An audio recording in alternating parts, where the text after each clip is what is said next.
Que faire une fois qu'on est diagnostiqué hypersensible?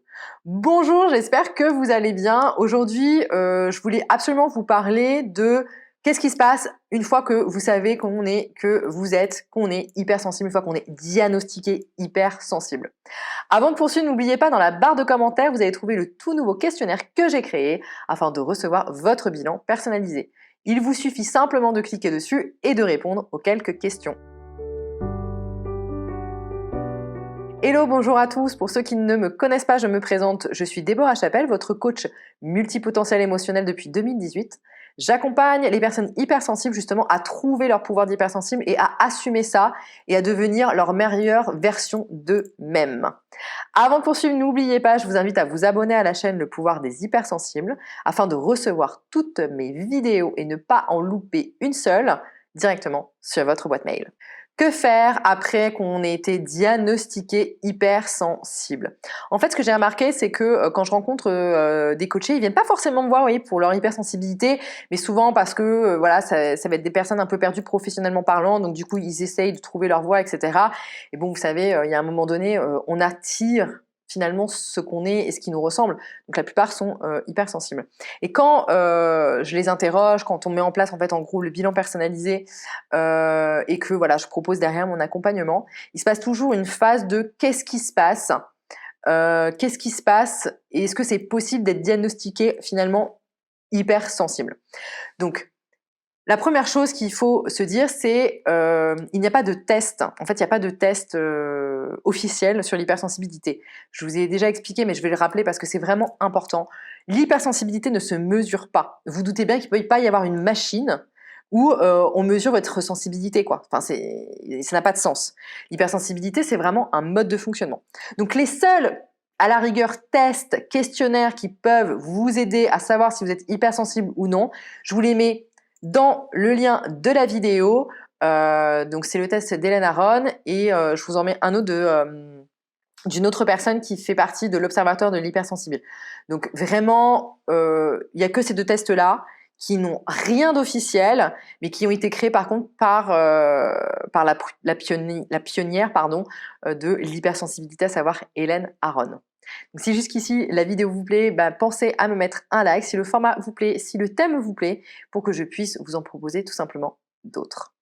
Donc que faire après un diagnostic d'hypersensibilité? En fait, ce qui va être intéressant, c'est tout simplement accepter la phase de déni pour accepter son hypersensibilité. Je vous l'ai déjà dit, en gros, si vous n'acceptez pas votre hypersensibilité, vous allez vraiment être malheureux toute votre vie parce que finalement, ça veut dire que vous vous rejetez en fait, indirectement. Mais par contre, il y a toujours une phase de déni. Il y a toujours la phase de non mais moi je ne suis pas comme ça, je suis pas du tout hypersensible, parce qu'en plus, il faut savoir quand même qu'en plus, on est quand même dans un pays où l'hypersensibilité, c'est pas très bien vu, quoi, hein.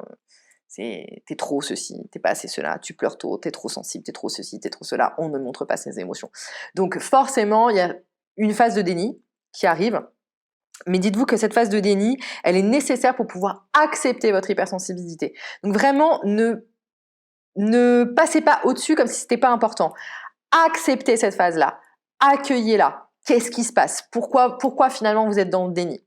Et ça va être vraiment hyper intéressant pour vous de pouvoir le conscientiser et ça va vous permettre surtout de l'accepter et du coup d'accepter derrière beaucoup plus rapidement votre hypersensibilité et derrière comprendre votre mode de fonctionnement.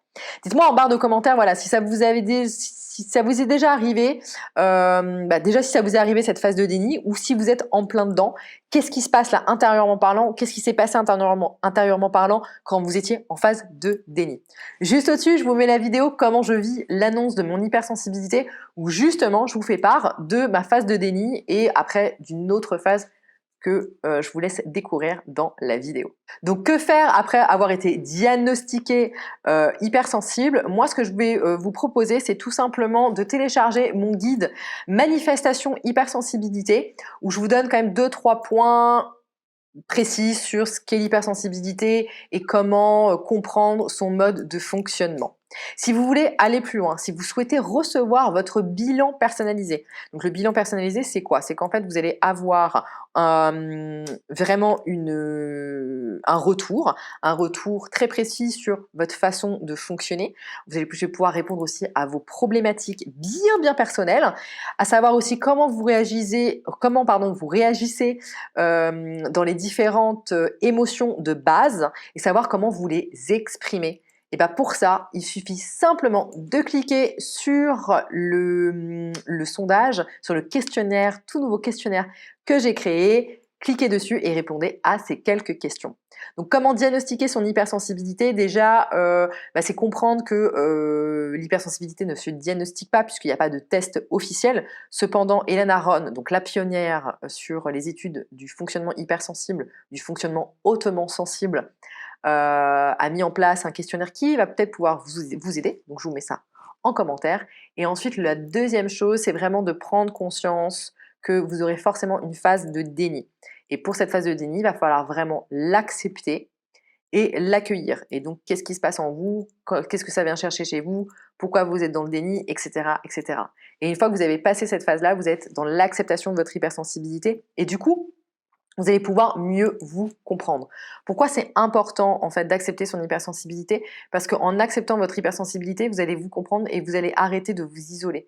Vous allez enfin être heureux et pouvoir être vous-même.